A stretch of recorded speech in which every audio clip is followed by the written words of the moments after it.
Assalamualaikum warahmatullahi wabarakatuh. Apa kabar semuanya? Kita bertemu kembali.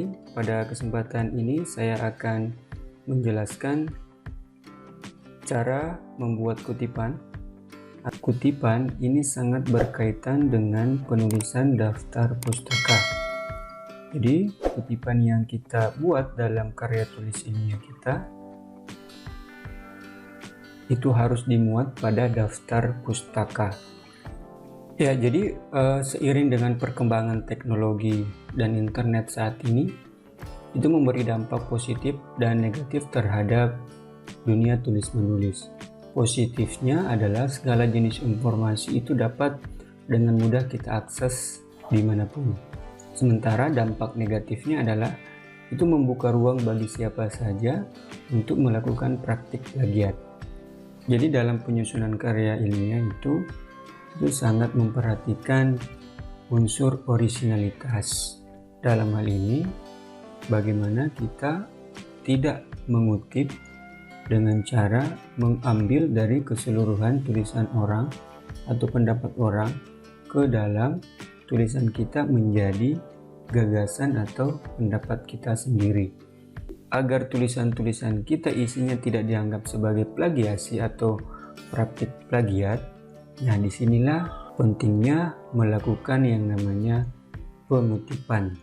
Jadi, kutipan itu adalah cara atau proses meminjam kalimat dari pendapat seorang penulis atau ucapan seseorang yang terkenal, baik yang terdapat dalam buku maupun dari sumber-sumber lainnya. Jadi, mengutip ini dilakukan dalam penyusunan karya ilmiah dengan tujuan untuk menegaskan isi uraian yang dikemukakan dalam tulisan kita. Jadi kutipan itu memang berkaitan tentang daftar pustaka. Dua kegiatan ini sangat penting dan wajib dalam penyusunan karya ilmiah. Nah, jadi pengutipan ini kita lakukan untuk meminjam pendapat ahli, pendapat pakar yang ditulis dalam sumber tulisan berupa buku, jurnal, dan sebagainya. Kita jadikan sebagai pendukung, penopang dari gagasan yang kita kemukakan dalam tulisan kita. Jadi biasanya dalam menyusun skripsi atau karya tulis lainnya itu kita menggunakan kerangka-kerangka teori atau rujukan-rujukan teori. Nah, untuk mengemukakan kedalaman tulisan kita sebisa mungkin menggunakan atau mengutip teori-teori dari pendapat para ahli. Nah, terkadang para mahasiswa itu sudah menjadi kebiasaan bagi mereka tidak mencantumkan sumber dari pendapat yang diambil dari sumber internet tadi, supaya proses pengambilan atau peminjaman pendapat atau gagasan dari orang lain itu tidak dianggap sebagai praktik plagiat dalam karya tulis kita. Karena proses peminjaman seperti itu, proses pengutipan itu ada aturan-aturannya. Nah, sebelumnya ini saya tampilkan contoh menulis kutipan dalam teks. Menulis kutipan dalam teks atau melakukan pengutipan itu sangat wajib mencantumkan nama penulis dan tahun. Jadi, dalam menulis karya ilmiah, sumber atau penulis pendapat atau gagasan yang kita kutip itu nama penulis yang kita tulis adalah nama belakang. Ini selaras dengan penulisan nama di daftar pustaka yang dimulai dengan nama belakang. Makanya untuk menyebut nama penulis pada kutipan dalam teks, itu cukup menyebutkan nama belakang, supaya pembaca mudah mengidentifikasi apa judul buku atau sumber rujukan yang dikutip penulis dalam isi teksnya. Nah, contoh penulisan kutipan dalam teks ini ada dua.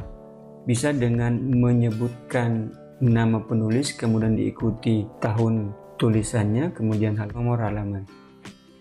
Tapi kebanyakan kita juga menemukan pengutipan sumber rujukan dalam kutipan itu tidak menuliskan nomor halaman seperti ini. Itu bisa diterima. Jadi ada dua pilihan. Tapi umumnya dalam konteks karya ilmiah seperti tugas akhir skripsi, tesis maupun disertasi, itu biasanya dianjurkan menggunakan atau menambahkan keterangan nomor halaman di mana pendapat ini kita ambil. Seperti itu. Nah, selanjutnya adalah jenis kutipan. Sebelum saya bahas lebih lanjut, Sebenarnya kutipan ini dalam penyusunan karya ilmiah itu ada dua macam. Yang pertama itu adalah kutipan dalam teks yang formatnya seperti ini atau seperti ini. Dan yang kedua adalah format kutipan yang disimpan pada kaki halaman ataukah yang dikenal dengan istilah catatan kaki. Jadi biasanya sumber rujukan pendapat dalam tulisan kita tidak kita maksudkan atau kita tidak tulis secara langsung dalam teks. Kita hanya memberi keterangan angka 1, 2, 3 di atas teksnya, menggantung di atas. Kemudian penjelasannya, sumber rujukan secara detailnya itu berada pada kaki halaman. Nah, pada penjelasan ini saya hanya fokuskan pada kutipan dalam teks. Tapi ini kembali lagi pada format penulisan skripsi di tempat kita berada. Jadi disesuaikan saja. Itu tidak jadi masalah, yang jelas tidak mencampur-campur, tidak menggunakan keduanya. Kita harus konsisten apakah menggunakan format kutipan dalam teks ataukah format kutipan di luar teks. Dalam hal ini adalah catatan kaki. Nah, jenis kutipan dalam teks yang pertama adalah kutipan langsung. Jadi kutipan langsung ini adalah pinjaman pendapat yang kita ambil semua lengkap, kata demi kata, tidak ada yang kita ubah, kalimatnya tidak kita ubah, kata-katanya kita tidak ubah, ya, sekalipun menurut kita itu ada kesalahan berupa kesalahan penulisan kata dan sebagainya. Jadi intinya kutipan langsung itu kita mengambil atau meminjam pendapat orang penulis itu tanpa mengubah dari teks asli yang kita kutip tersebut. Biasanya itu ditandai dengan memberi tanda kutip seperti ini. Jadi di sini saya berikan contoh. Ini kita langsung menyebutkan nama penulisnya, kemudian dalam kurung tahun dan halamannya, kemudian ini adalah pendapat asli yang kita ambil dari buku atau sumber rujukan kita. Nah, seperti ini ya bentuknya. Jadi tandanya itu adalah ada tanda kutip atau tanda petik seperti ini. Nah, sementara jenis kutipan yang kedua adalah kutipan tak langsung atau tidak langsung, yaitu kita meminjam pendapat seorang ahli atau penulis, tetapi kita melakukan atau kita bisa melakukan perubahan-perubahan, tapi pada intinya tidak mengubah makna dari teks asli yang kita kutip. Nah, mungkin ini yang paling banyak dilakukan, ataukah kita bisa menggunakan istilah parafrasa. Jadi kita istilahnya pendapat yang kita kutip itu kita kata-katai kembali sesuai dengan gaya atau karakter penulisan kita.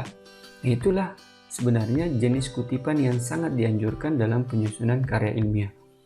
Karena biasanya sebuah karya ilmiah itu misalnya di tingkat S2 atau S3 atau ke artikel dalam jurnal, sebelum dipublish itu harus ada screening atau verifikasi plagiarisme atau screening plagiarismenya. Biasanya ada alat-alat yang digunakan untuk men-screening tingkat kesamaan atau kemiripan. Nah, supaya ini tidak dianggap plagiat atau mirip, sebaiknya kita mengubah kata-kata atau kita mengungkapkan kembali pendapat yang kita kutip itu menggunakan gagasan kita, tapi itu tidak mengubah dari makna yang kita kutip. Tentu dengan cara tetap menuliskan sumbernya seperti ini. Nah, selanjutnya ada beberapa catatan ketentuan ya. Apabila kutipan yang kita kutip itu, khususnya pada kutipan yang kita lakukan secara langsung ya, apabila kutipan yang kita ambil itu dalam teks kita, ketika kita sudah mengetiknya dalam teks ternyata lebih dari 4 baris, 5 baris dan seterusnya, itu wajib dipisahkan dari teks. Apabila kutipan yang kita ambil itu sangat atau cukup panjang. Misalnya memang kalau kita ingin mengkaji persoalan teks, jadi kutipan yang lebih dari 4 baris itu kita pisahkan ke bawah, kemudian spasinya itu rapat, 1 spasi, karena biasanya dalam karya tulis ilmiah seperti skripsi, disertasi, tesis itu menggunakan format spasi 2 ataukah 1,5. Itu kembali lagi berdasarkan format penulisan karya ilmiah di tempat kita kuliah. Nah, kemudian di awal dan akhir kutipan yang lebih dari 4 baris itu bisa kita apit dengan tanda kutip, bisa juga tidak. Setelah kutipan itu diberi keterangan sumber. Nah, contohnya bisa seperti ini. Nah, ini jarak spasi dari teks tulisannya itu spasi 2 atau 1,5. Ini adalah kutipannya yang lebih dari 4 baris, kemudian di jarak spasinya spasi 1 dan diakhiri dengan sumber kutipannya. Jadi saya ulangi bahwa dalam melakukan kutipan ini adalah hal yang sangat penting. Yang kedua, sumber-sumber kutipan yang kita sebutkan dalam teks tulisan kita itu wajib dicantumkan pada daftar pustaka atau referensi. Yang ketiga, etikanya dalam mengutip itu kita tidak mengutip keseluruhan tulisan yang kita jadikan sebagai rujukan misalnya, ya. Jadi secara etika, ya, etisnya kita sebagai orang yang meminjam atau mengutip pendapat orang itu sebaiknya tidak lebih dari 1 halaman. Jadi saya kira itu saja penjelasan saya tentang cara membuat atau cara menulis kutipan. Jangan lupa subscribe channel ini, share videonya, jangan like. Terima kasih. Assalamualaikum warahmatullahi wabarakatuh.